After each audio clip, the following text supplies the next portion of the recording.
Allah.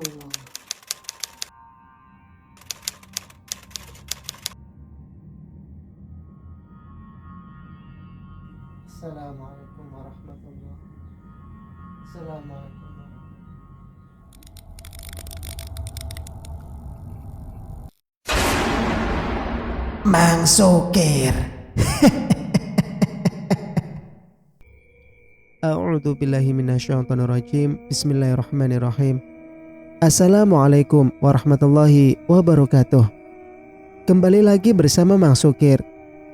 Untuk cerita kali ini masih melanjutkan cerita yang sebelumnya yang berjudul Gubuk Belakang Rumah Suamiku.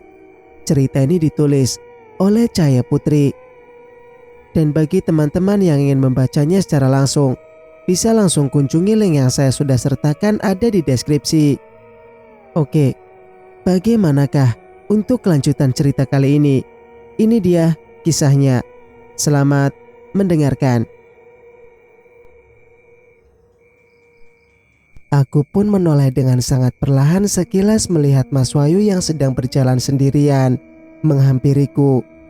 Wajah yang kulihat di gubuk tadi telah berubah seperti sedia kala. Rasanya berdiri saja sudah tidak kuat. Aku mulai panik. Pikiranku sudah kacau melayang kemana-mana. Segala prasangka buruk yang akan menimpaku setelah kejadian menakutkan yang kulihat tadi. Apakah aku akan menjadi korban keserakahan mereka? Terasa hembusan angin yang cukup kencang menerpa pandanganku. Daun-daun kering berterbangan seperti menambah kesan angker tempat ini. Bisikan-bisikan aneh membuat bulu kuduku meremang. Bagai mengisyaratkan ada yang sedang berada di dekatku. Mas Wahyu berjalan tergesa-gesa menghampiriku yang sedang berdiri tanpa bergeming sedikit pun. Rasanya aku ingin segera berlari sejauh mungkin. Rumah ini sudah bagaikan penjara bagiku terkurung tanpa tahu arah jalan pulang. Ku pejamkan mataku, menarik nafas dalam-dalam membuang rasa takut. Berharap Mas Wahyu tidak mengetahui bahwa aku sudah mengetahui semuanya. Ranting-ranting pohon yang diinjak Mas Wahyu saat berjalan menimbulkan bunyi yang sangat menakutkan. Semakin dekat dan semakin dekat. Ya Allah, jantungku terasa berdegup dengan kencang. Tiba-tiba satu tamparan mendarat bebas di pipiku, menimbulkan rasa nyeri yang amat dahsyat. Terasa ada yang mengalir di pinggir bibirku. Dengan cepat ku seka. Kulihat ada darah segar di punggung tanganku. Kenapa, Mas? Apa salahku? Tanganku gemetar. Rasa takut menjalar saat melihat Mas Wahyu semurka ini. Kau bertanya apa salahmu? Masih kurang tamparan keras tadi untuk menjelaskan kesalahanmu, hah? Jawab Mas Wahyu dengan suara meninggi dengan nafas tersengal. Seperti emosinya sudah naik ke ubun-ubun. Ya beneran aku gak tahu. Jelasku sambil menunduk. Dari awal kamu di sini sudah Mas tekankan jangan ke sini. Kenapa keluar? Oh, tadi aku dengar mobil Mas pulang. Tapi kok gak ada di dalam rumah. Makanya aku kesini. Jawabku agar meyakinkan Mas Wahyu. Sekali lagi kamu menginjakkan kaki di belakang sini, Mas potong kakimu. Mengerti? Ucap Mas Wahyu. Ancaman yang bukan main-main. Iya, Mas. Jawabku gemetar. Mungkin hanya sekali ini saja aku menginjak di belakang sini. Karena setelah ini aku akan memikirkan cara agar bisa kabur dari rumah iblis ini. Aku pun mengekor di belakang Mas Wahyu. Mana Biminah, Mas? Tanyaku saat sampai ke dalam kamar. Pura-pura tidak mengetahuinya. Gak tahu. Pulang kali. Jawab Mas Wahyu acuh. Aku pun terdiam tanpa melanjutkan lagi pembicaraan. Kulihat Mas Wahyu membuka tasnya, seperti mengambil sesuatu. "Nih," lempar Mas Wahyu ke atas kasur. "Apa?" tanyaku penasaran. Kubuka kantong kresek yang dilempar Mas Wahyu. Aku pun terkejut saat kubuka ternyata pakaian dalam yang sangat seksi berwarna merah. "Nanti malam layani Mas ya. Kita sejak menikah belum malam pertama." "Iya Mas," jawabku pasrah. "Tapi bukan di sini. Nanti temui Mas di kamar ujung sana." Tunjuk Mas Wahyu ke arah kamar dekat dapur. "Kok bukan di sini?" "Sudah, jangan banyak tanya. Jam 12 malam kamu sudah ada di sana. Mengerti?" Aku pun mengangguk lemah tanda setuju. Namun sebenarnya diri ini ingin memberontak. Mungkin nanti malam sebelum pukul 12 aku harus bersiap-siap kabur dari sini. Takut menjadi santapan makhluk menyeramkan. Aku pun keluar dari kamar. Terasa cacing di perut sudah berdemo. "Pi," panggilku. "Iya Neng." "Makanlah. Pasti lapar dari tadi mendap di kamar saja," ucap Piminah. "Pi, mana anaknya tadi? Kok gak nampak?" tanyaku penasaran, karena aku tak melihat keberadaannya saat di dalam gubuk. Tak lama muncul anaknya dari belakangku. Ku coba bersikap ramah tersenyum padanya. Namun dia mengalihkan pandangannya seperti sangat benci melihat kehadiranku. Singkat cerita, kulirik sekilas jam digital yang tergantung di atas kotak ajaib, yang selama aku di sini hanya menjadi pajangan, sudah menunjukkan pukul 22:05. Kualihkan pandangan menatap keberadaan Mas Wahyu yang sudah tertidur dengan pulas. Sangat tampan walaupun sangat menyeramkan. Bunyi yang ditimbulkan oleh gerakanku saat turun dari ranjang. Segera ku bereskan pakaian, ku masukkan kembali ke dalam tas yang kubawa. Kujejalkan saja dengan cepat asal masuk semua. Dengan langkah menjinjit, aku keluar dari kamar sambil membawa tas yang cukup berat. "Dek, mau kemana?" tanya Mas Wahyu saat aku sedang berada di depan pintu. Segera ku lempar tasnya keluar kamar. Untung Mas Wahyu tidak melihatnya. Mau pipis Mas," ucapku gelagapan. "Oh, kirain ke kamar sana jam 12. Kirain ke kamar sana jam 12. Bangunin ya," ucap Mas Wahyu sambil tersenyum. Melihat Mas Wahyu tersenyum rasanya mules perutku. Segera ku cincingkan tasku melesat dengan cepat, takut keburu ketahuan. Walau dengan susah payah berlari membawa tas yang cukup besar, tetap kupaksakan.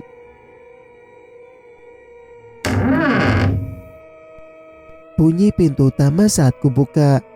Kulihat sekeliling, sangat gelap dan terasa rintikan air hujan. Saat kurasa sudah aman, segera aku berlari dengan sekuat tenaga.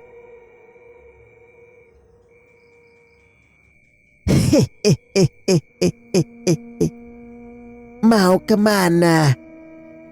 Tiba-tiba terdengar suara nenek-nenek tertawa dari arah bawah pohon besar dekat pagar rumah. Aku pun menoleh mencari sumber suara. Hening, sepi, tidak ada siapa-siapa. Kuacukan saja. Segera aku berlari tanpa memakai alas kaki, tanpa menoleh lagi ke belakang. Walaupun kakiku terasa sangat perih menginjak kerikil jalanan, tetap kulajukan saja. Di depan mataku sudah terlihat pagar setinggi 2 meter. Segera ku panjat memegang besi pagar dengan erat. Saat kakiku akan melangkah jauh ke atas, Tiba-tiba terasa cekalan tangan yang cukup kuat meremas pergelangan kakiku. Segera kutundukkan pandanganku. Terlihat Mas Wahyu di sana sedang melihatku dengan tersenyum penuh kepalsuan. "Mau kemana sayang?" tanya Mas Wahyu mengagetkanku. Bagaikan disambar petir, suara berat Mas Wahyu yang sangat lembut justru sangat menakutkan. Lebih menakutkan dari makhluk menyeramkan yang kulihat di gubuk tadi. Rasa gemetar kakiku merasakan cekalan kuat kuku-kuku Mas Wahyu, membuat kakiku terasa perih seperti ditusuk pisau. Kepanikan makin menjadi. Kebingungan pun melanda pikiranku. Apa yang harus kulakukan? Namun dengan cepat ku tarik kakiku sekuat tenaga. Semakin kuat ku tarik, maka semakin kuat Mas Wahyu menggenggam pergelangan kakiku. "Lepas!" Pekiku panik. "Jangan harap kau akan bisa. Jangan harap kau akan kubiarkan bebas dari sini." Teriak Mas Wahyu sambil tertawa. "Tolong lepaskan aku," jeritku. "Cepat turun sebelum aku murka," teriak Mas Wahyu. Walau samar-samar aku dapat mendengarnya. "Tidak, jangan harap kau bisa memilikiku." "Cepat," teriak Mas Wahyu. "Lepaskan iblis," jeritku. "Apa kau bilang? Iblis? Sini turun, biar ku tunjukkan muka iblis sesungguhnya." Cek.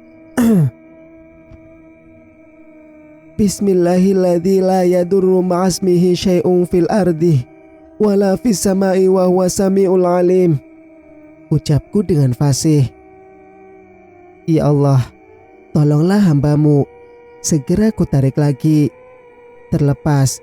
Dengan cepat kulangkahkan kakiku merangkak ke atas. Segera tanpa aba-aba aku melompat di ketinggian 2 meter. "Ah!" ceritku setelah terjun bebas ke tanah. Sepertinya kakiku terkilir, namun aku tidak peduli. Kubalikan badanku ke belakang, terlihat Mas Wahyu sedang mengeluarkan anak kunci dari saku celananya. Di sampingnya tergeletak tasbih besarku yang lupa kubawa. Terlihat dengan sangat santai Mas Wahyu membuka pintunya sambil tersenyum melihatku. "Pergilah. Kau tidak akan bisa menemukan jalan pulang," ucap Mas Wahyu ketus. Kuacukan saja perkataannya. Masa bisa pergi gak bisa pulang? Sebelum Mas Wahyu berhasil membukanya, segera aku berlari di jalan setapak ini dengan langkah kaki terseok-seok. Jalanan terlihat sangat gelap. Tidak ada penerangan sama sekali. Hanya bulan yang menjadi penuntun jalanku. Terdengar bunyi-bunyi burung hantu yang memekikkan telinga berterbangan di malam hari. Bunyi lolongan anjing begitu menakutkan terngiang di kepala. Desa sesepi ini mungkin banyak anjing liar. Semakin ku percepat langkah kakiku. Sambil berlari aku menoleh ke belakang takut Mas Wahyu mengejarku. Rasa pikiranku sudah sangat bingung. Seperti linglung. Karena jalan yang kutelusuri mengapa berbeda seperti jalan pagi-pagi yang kemarin. Apa aku tersesat? Kupandangi sekeliling banyak pohon-pohon tinggi menjulang. Ditambah rumput-rumput yang sudah memanjang. Terlihat di tengah hutan ada rumah yang sudah hampir roboh yang banyak ditumbuhi daun-daun merambat di setiap tiang rumah. Menambah kesan angker. Tempat yang seperti tidak berpenghuni ini. Nafasku sudah sangat terengah-engah, berlari sudah hampir 1 jam. Tapi sama sekali aku tidak dapat menemukan rumah-rumah warga di sini. Semakin jauh aku berlari, namun aku tidak dapat menemukan apapun di sini. Mencari satu orang warga untuk meminta tolong pun tidak kelihatan. Atau mungkin karena sudah larut malam. Terasa jantungku pun berdegup sangat kencang. Kuhentikan langkah kakiku. untuk beristirahat sebentar di pinggir rumputan yang tinggi. Akhirnya bisa bernapas lega karena sepertinya sudah aman. Apakah tidak ada jalan untukku pulang? Apakah selamanya aku akan di sini? Rasanya aku sudah putus asa. Tidak, aku tidak boleh menyerah. Yang benar pasti akan menang. Kutundukkan pandanganku selama beberapa saat, merasa seperti ada yang mengintaiku. Tanpa pikir panjang segera aku bangkit, berlari lagi. Namun saat berlari terlihat bayangan tinggi mengikutiku dari belakang. Terlihat dari pantulan cahaya bulan. Jika aku berhenti dan memperhatikan, bayangan itu menghilang. Namun jika aku berlari kembali, bayangan itu muncul kembali dan terus mengikutiku. Refleks aku membalikkan badan dan memastikan bayangan siapa itu. Apakah Mas Wahyu? Sayangnya tidak ada siapapun di belakangku. Kejadian itu terus berulang, hingga akhirnya aku dapat menemukan rumah warga yang terbuat dari anyaman bambu. Tapi tidak terlihat ada penerangan. Apakah tidak berpenghuni? Dengan langkah hati-hati segera ku hampiri. Segera saja ku ketuk pintunya. Terdengar derap langkah dari dalam rumah.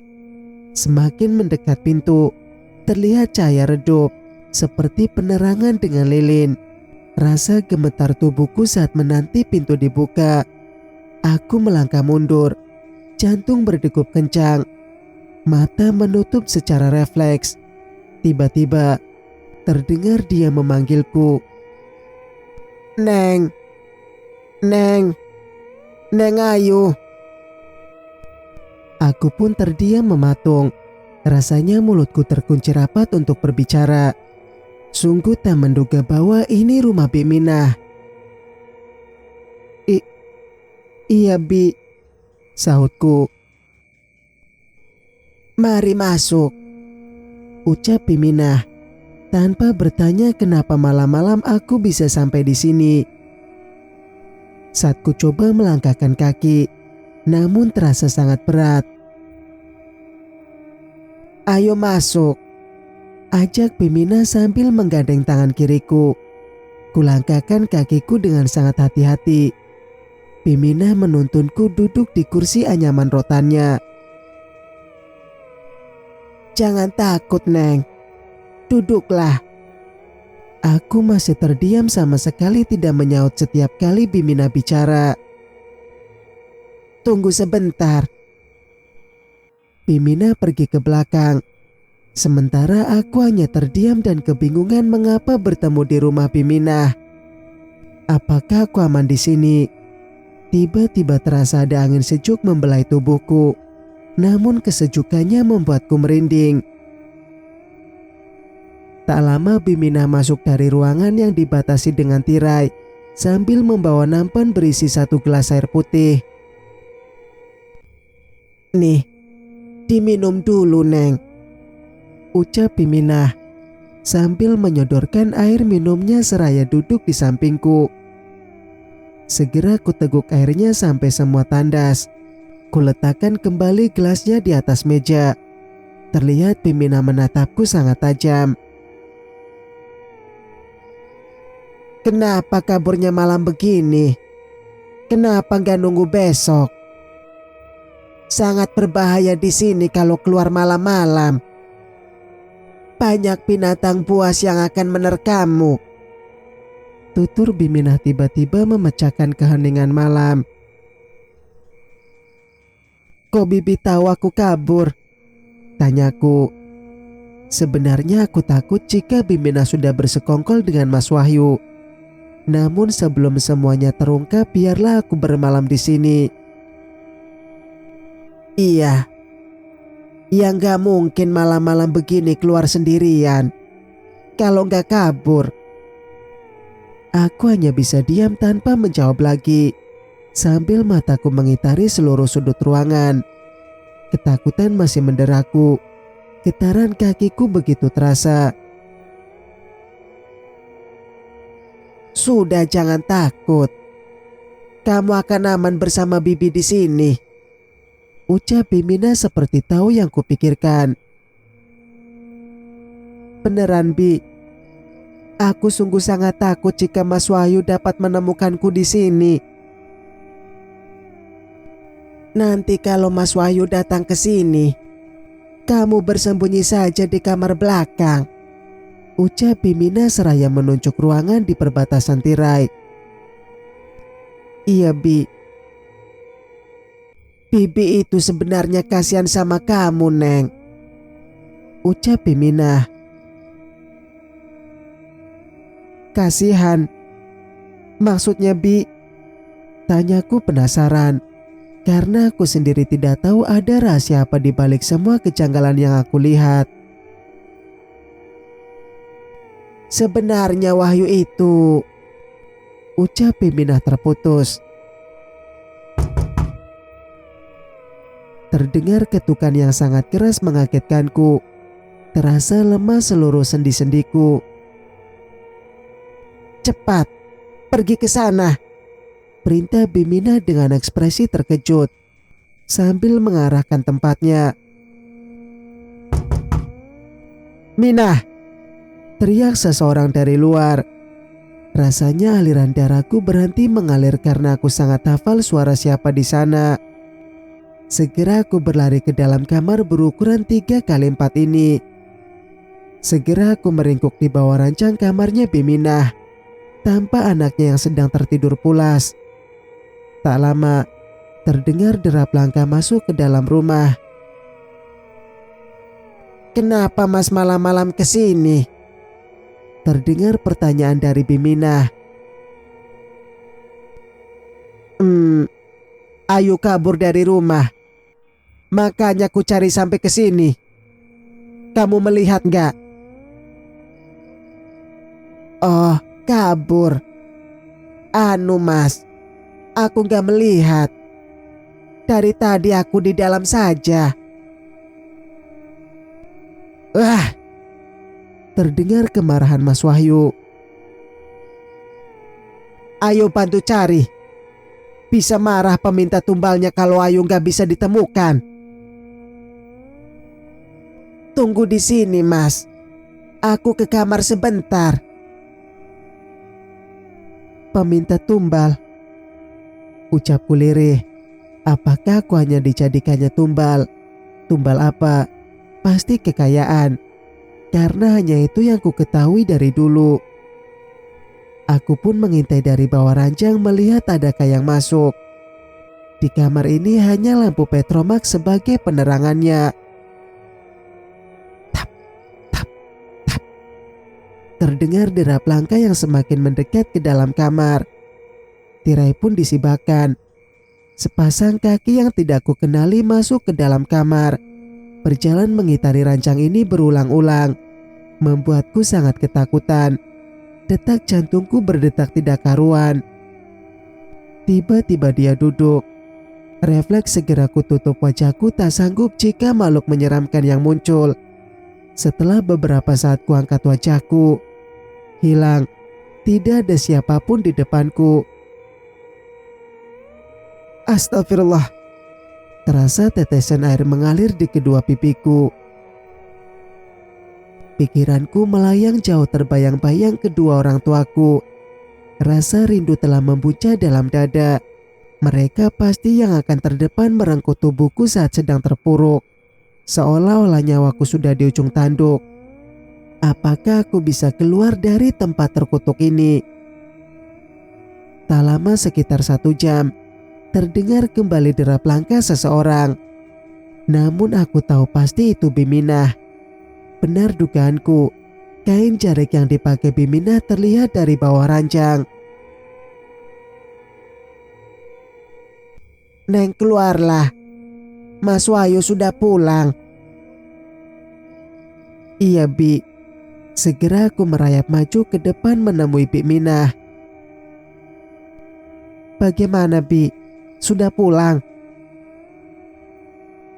Iya sudah, beres. Jangan khawatir. Sebisa Bibi akan membantu kamu.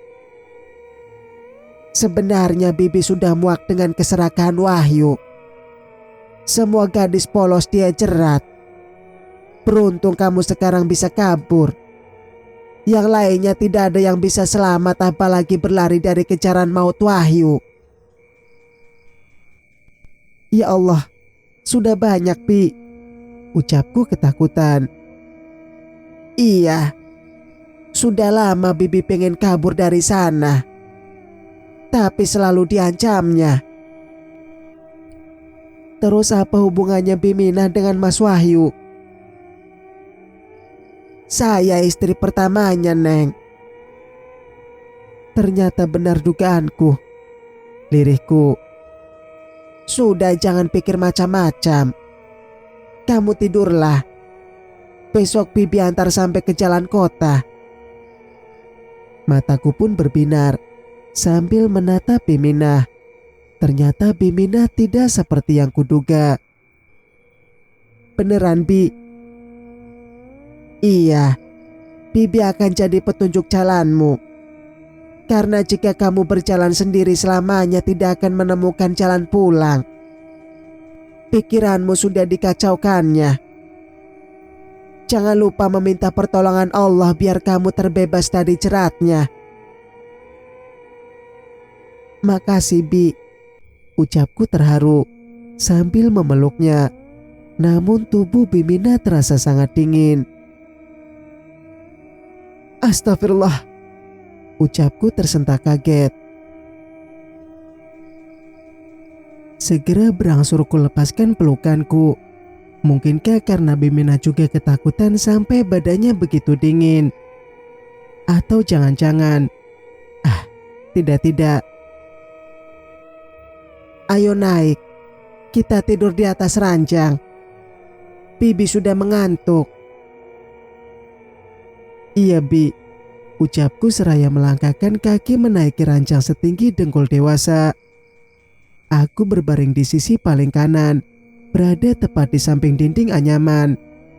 Aku menoleh tempat Bimina dan anaknya tidur. Hawa dingin terasa menusuk. Sedari tadi mata tak bisa menutup meski dipaksakan. Bahkan sudah berkali-kali ganti posisi tidur. Tetap tak ada pengaruhnya. Telinga menangkap suara langkah sandal di luar rumah, tepatnya di seberang dinding anyaman kamar ini. Seperti orang bolak-balik dari luar sana. Tak berani jika harus mengintip dari jendela kamar. Aku pasrah dan kembali memejamkan mata. Takut Mas Wahyu masih berada di sekitar sini. Sialnya, tiba-tiba kandung kemih terasa penuh dan ingin segera dituntaskan. Terpaksa aku turun dari ranjang tanpa membangunkan Bimina dan keluar dari kamar. Baru selangkah keluar kamar, sekelebat bayangan hitam terlihat melintasiku. Namun tetap kupaksakan ke belakang mencari keberadaan kamar mandi.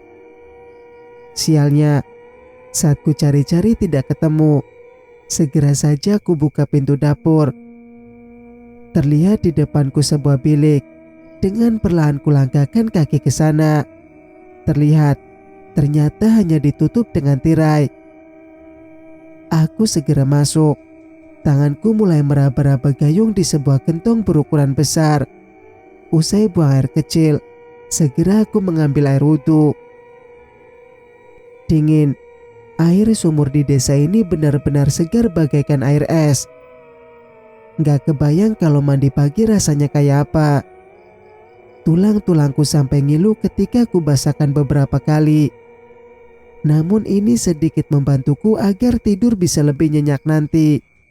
Ketika tengah asik membersihkan diri, tiba-tiba aku mendengar suara orang mengobrol dari luar bilik. Jika didengarkan dengan seksama, sekitar 3 suara dari orang berbeda saling bersaut-sautan. Suaranya hilang dan timbul terbawa angin. Aku cepat-cepat menyelesaikan aktivitasku di dalam bilik, lalu kemudian keluar. Hening, sepi. Aku pun merasa lega, mungkin hanya perasaanku saja. Segera aku berjalan kembali lagi ke kamar, berbaring sambil berdoa membaca ayat kursi sebelum tidur, agar malaikat menjagaku sampai pagi menjelang. Dan ku pejamkan mata. Bersambung. Nantikan kelanjutannya di video berikutnya. Mang Sukir pamit. Wassalamualaikum warahmatullahi wabarakatuh.